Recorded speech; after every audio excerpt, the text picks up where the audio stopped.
तर ठाण्यातील गावदेवी परिसरात अग्नितांडव बघायला मिळालाय। गावदेवी भाजी मार्केट इमारतीत आग लागली आणि या आगीमध्ये 2 जणांचा मृत्यू झालाय तर 3 जण जखमी झालेत। अग्निशमन दलाच्या गाड्या घटनास्थळी दाखल झालेल्या आहेत। आगीवर नियंत्रण मिळवण्याचे शर्थीचे प्रयत्न सुरू आहेत।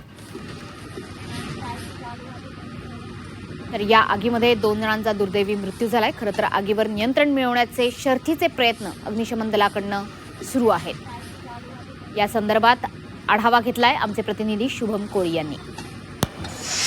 ठाणे रेल्वे स्थानक परिसरामध्ये असणाऱ्या भाजी मार्केटमध्ये मोठी आग आज सकाळी पहाटेच्या सुमारास लागलेली आहे आणि अजूनही आगीवरती नियंत्रण मिळवण्याचं काम अग्निशामक दलाच्या वतीने जे आहे करण्यात येत आहे। आज सकाळी सुमारे पावणे 4च्या दरम्यान जी आहे ही आग लागलेली आहे।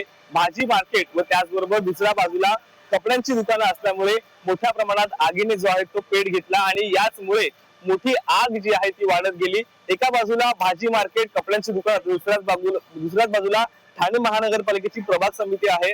अशी अनेक महत्वपूर्ण कार्यालय देखील या ठिकाणी आहेत आणि याच ठिकाणी आग लागल्यामुळे जे आहे ते रात्रीपासून अग्निशामक दल असेल, ठाणे आपत्ती विभाग असेल, हे आगीवरती नियंत्रण मिळवण्याकरिता जे आहेत शर्थीचे प्रयत्न सध्या त्यांच्या माध्यमातून करण्यात येत आहेत। आणि एक गंभीर गोष्ट म्हणजे की या आगीमध्ये जे आहेत एक सुरक्षा रक्षक व एक अग्निशामक दलाच्या जवानाचा देखील होरपळून मृत्यू जो आहे झालेला आहे। आणि अजून देखील आपण पाहिलं तर आगीवरती नियंत्रण मिळवण्याकरिता शर्थीचे प्रयत्न अग्निशामक दलाचे सुरू आहेत। 2 मोठ्या अग्निशामक दलाच्या गाड्या आणि एक वॉटर टँकर या ठिकाणी सध्या आणण्यात आलेला आहे।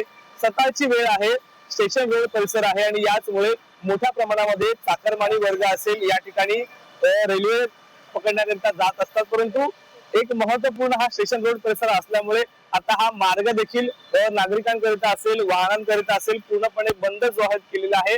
आणि या ठिकाणी आपण पाहिलं तर ही सर्वच दुकानं जी आहेत आपण जळून राख झाल्याचं चित्र जे आहेत पाहत आहोत। आणि अजूनही मोठ्या प्रमाणात धुराचे लोळ या ठिकाणी दिसून येत असले तरी आतमधल्या बाजूस देखील मोठ्या प्रमाणात आग लागल्याचं चित्र जे आहे ते या ठिकाणी दिसून येत आहे। आणि या आगीमध्ये गंभीर गोष्ट आपण पाहिली तर ठाणे महानगरपालिकेचा एक सुरक्षा अग्निशामक दलाचा जवानाचा देखील मृत्यू झाल्याची धक्कादायक माहिती जी आहे समोर येत आहे। त्याचमुळे आगीवरती नियंत्रण नेमकं केव्हा येईल व आग आटोक्यात केव्हा येईल हा प्रश्न आता सर्वांनाच पडलेला आहे। शुभम कोळी, झी मीडिया, ठाणे।